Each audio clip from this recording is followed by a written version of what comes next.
Hey Flower Tribe, it's Kelly Lehman and Lucy Lehman, and today I want to show you a plant that looks just like a hydrangea, but it's actually called a Snowball Viburnum. If we haven't met yet, it's nice to meet you. My name is Kelly Lehman. I'm the owner of Cranberry Fields Flower Farm here in Cranberry, New Jersey, and I love giving you guys fun, free flower tips. So please feel free to subscribe to this YouTube channel and hit that bell notification so you know whenever I post another fun, free flower tip video. So let's dive right in, guys. So here I am in my New Jersey garden, and it's May, and these Snowball Viburnum have been blooming for like the last 3 weeks. So they started to come into bloom around April, and they're just a really beautiful plant for your landscaping. This is what the blooms look like the second week of May in my New Jersey garden, but they started off as a beautiful, beautiful lime green. And then eventually within like a couple weeks, they wind up turning to this beautiful, puffy, white, gorgeous snowball flower. And I have to say, these blooms have a beautiful vase life. So I love using it for the flowers that we have, for the bouquets that we send out in our floral bouquets because of that long-lasting vase life. I have a whole vase of these right now in my kitchen, and they've been going strong for like 7 days already, which is kind of strange because they actually have these woody stems. So a lot of times when flowers like your lilacs have those woody stems, a lot of times it's hard for the water to get up and provide the moisture that they need once they're in a vase. But for some reason, these Snowball Viburnum are really, really workhorses in the flower vase. So let me tell you more about this plant. I'm going to show you what this looks like in my backyard. I'm a planting hardiness zone 6, so we're here in New Jersey. This has about 4 or 5 plants in my back landscaping. But I have to say, I planted these Snowball Viburnum probably about 5 or 6 years ago.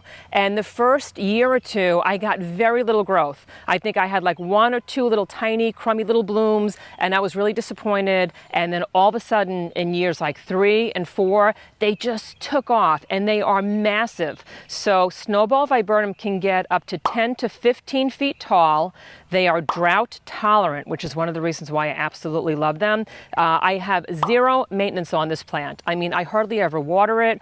Most of the time I'll come in here to do some cuttings, but I don't cut, like loads of it off. So I don't do any kind of a heavy pruning. So you don't even have to worry about pruning it. You don't have to worry about giving it like a lot of excess water. Usually Mother Nature takes care of the watering. The only thing about this plant that I did read that some people are concerned is that it's a huge self-propagator. Sometimes people feel that it's an invasive plant, so it can take over your garden bed once it gets established. A lot of times when I have plants that are being invasive, I'll come out here in early spring or fall, and I'll just kind of dig up certain parts of the plant, and I'll transplant them to other places in my garden or my flower farm, and a lot of times I'll gift them to neighbors and to friends. And we're going to use these, the ones that I have in my hand, and the ones in back of the pink golf cart. These are going to a church today because they're going to bless First Communion, and so we wanted to make sure that we shared our flowers with the community. And what's nice about them is we're just going to bring them to the church. Some of the moms that have volunteered to put some of the arrangements together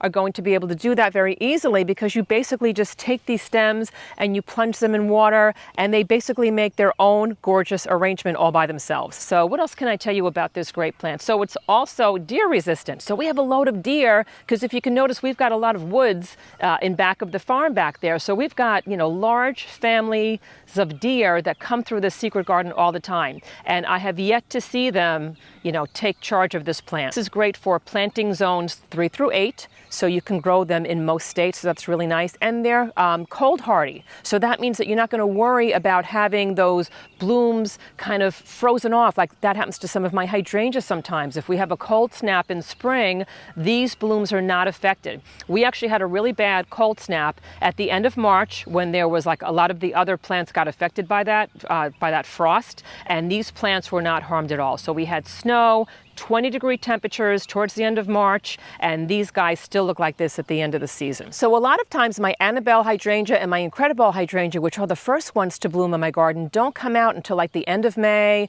and sometimes even June. But these guys, like I said, came out in April. So if you want an early bloomer, this is a great plant. And a lot of florists will use this flower for weddings, for communions, because the hydrangeas in most people's gardens just aren't quite, bursting yet, and these gals show up to the party super early. Here's a spot in my garden where I have to do a little bit of a cleanup because some of these Snowball Viburnum are taking over the peony plants also. So I want to make sure that they don't cast too much shade. So I'm just going to come in here. I'm going to wind up using these beautiful flowers for an arrangement, and I'm just going to come in here and clip, leave a little bit of that green on them. Probably should have left a few more leaves on there. So in retrospect, I probably should have left like maybe another 2 or 3 sets just to give the plant and that stem a little more photosynthesis. But you know what? The rest of the plant will feed it, hopefully. So let me cut in here also.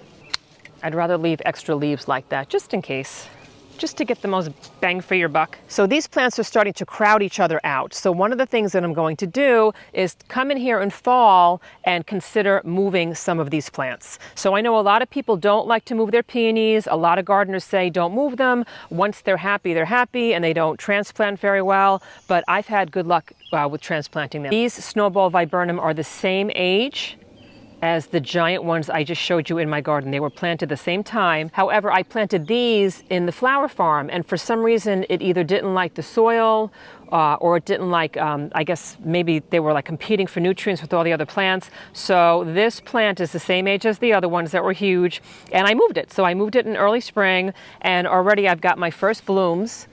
And so I'm hoping that this plant is going to do as well as its sister plants in just a few years. But yeah, if you have a plant that has been like 5 or 6 years and it's not thriving in the spot it is, and you've done all the soil testing and you're not pruning it at the wrong time, sometimes you just have to consider moving it. So I will keep you posted on this plant and let you know how it does. This is what the Snowball Viburnum looks like in summertime. So all the blooms have kind of fallen off and it has these beautiful green leaves, but this is what the plant will look like in the store in case you're looking to buy one at your local garden center. So just to give you like a little bit of a leaf identification. Now is a great time to look for these plants in your garden centers because they are most likely on sale on the discount racks.